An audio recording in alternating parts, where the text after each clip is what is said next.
J'ai l'impression que quand je chante toute seule, je me fatigue très vite. Mais peut-être que si nous chantons ensemble, je vais me fatiguer moins. On peut essayer. Ne vous inquiétez pas, j'ai pris ce qui est simple pour vous. Donc vous allez faire tout simplement Bonoula. Avec beaucoup d'énergie. Bonoula. Bonoula. Maintenant moi je fais Yengwae. Et puis vous faites Bonoula. Yengwae. Yengwae. Yengwae. Ça c'est pour l'apprentissage. Maintenant on va aller avec le rythme. Donc ça va être un peu plus rapide, c'est-à-dire je fais Yengwae, Bonoula, Yengwae, Bonoula, Yengwae, Yengwae, Yengwae, Yengwae, Yengwae, Yengwae.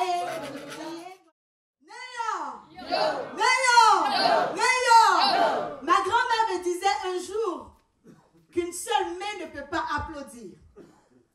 Elle me disait aussi que l'union dans le troupeau oblige le lion à dormir avec la faim. Et ces deux proverbes-là, je les ai compris à travers cette histoire. L'histoire de trois jeunes filles. Olitrel et la grande, Tika la petite, et Maud dans la grosse sont trois jeunes filles qui vivent quelque part dans une forêt d'Afrique. Je ne saurais vous dire depuis quand elles parcourent cette forêt, ni pourquoi et comment elles se sont retrouvées là. Et les trois filles ont établi leur campement dans une toute petite clairière et vivent en parfaite harmonie, chacune avec ses qualités et ses défauts. Olitrel est la grande, elle est très élancée, elle est très belle. Elle aime la propreté. Elle rapporte quelquefois de sa balade des fruits qu'elle partage avec les autres. Mais elle est très orgueilleuse. Et puis, c'est le genre de fille qui aime celles qui font... comment on les appelle ici, là? Les pambèches. Chez nous, en Côte d'Ivoire, on dit elle est bien. Donc, Olitrel est la grande, elle est bien. Tika la petite, quant à elle, très habile à la chasse. Tika ramène des gibiers de tout genre, de toutes les formes, de toutes les couleurs, de toutes les tailles. Mais elle-même, elle n'a pas la taille. La voilà, toute petite, mais elle est bavarde comme une pile. Vous savez, nous qui n'avons pas trop grandi, c'est la scène qui fait qu'on me voit grande comme ça, sinon, de nature, je ne suis pas grande. Nous qui n'avons pas trop grandi, on a l'impression qu'on ne nous voit pas. C'est pourquoi on aime parler. C'est la raison pour laquelle moi, je suis devenue conteuse. Comme ça, quand je parle, on me voit. Et donc, Tika est bavarde comme une pie. Et Maud dans la grosse. Obèse et paresseuse. Maud à la forme d'un éléphant. Et cette forme impressionnante est un lourd fardeau, difficile à porter au point de ne pouvoir se mouvoir. En revanche, elle est très excellente en cuisine. Et elle sait faire le feu.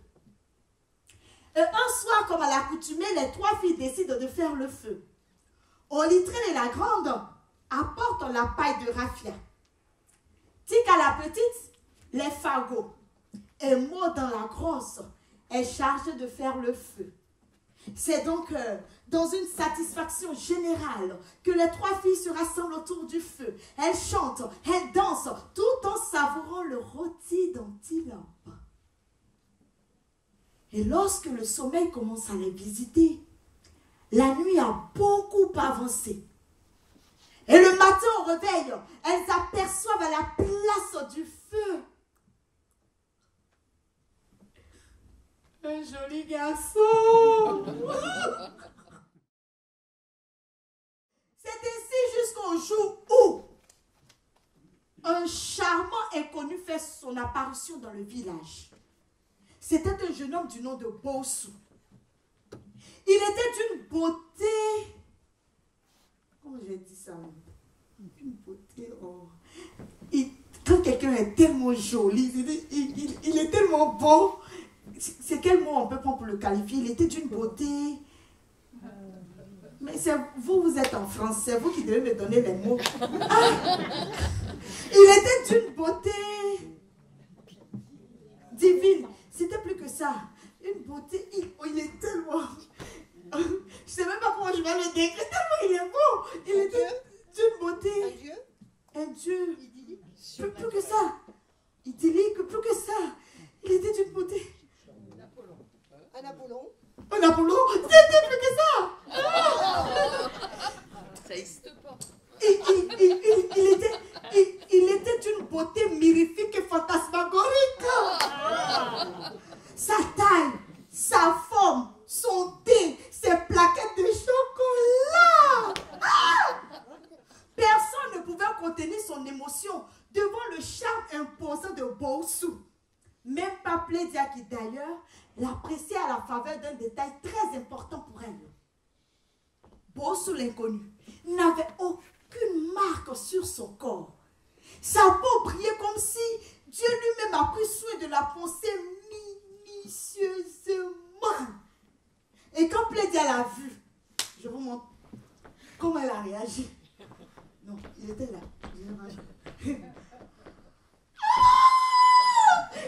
trop mimi.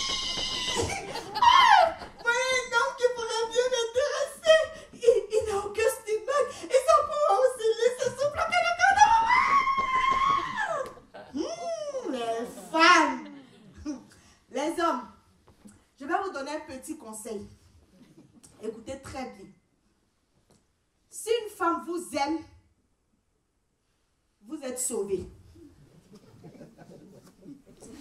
Mais si une femme ne vous aime pas, de grâce, sauvez-vous.